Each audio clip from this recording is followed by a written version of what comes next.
Isa ka rin bang mapagpanggap kagaya ko? Oo, ikaw, bestie. Well, may ituturo ako sa inyong isa sa mga breakfast meal ko kapag nag-iinarte ako. At sobrang bilis lang nito i-prepare mga bestie at ito nga ay banana oats. O di ba ang social ng name pero saging lang talaga to at oatmeal mga bestie. Paano ko nga ba pinrepare to? Tara mga bestie, samahan niyo ako.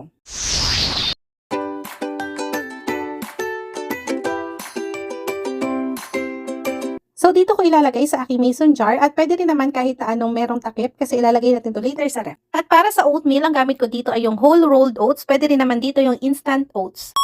Mas gusto ko lang talaga tong rolled oats kasi nga pag kinakain ko siya is parang may texture. And for the milk naman, gagamit lang tayo dito ng powdered milk. Pwede rin naman dito yung fresh milk. Pero dahil wala akong fresh milk, pwede na tong ating powdered milk. Mas tipid pa.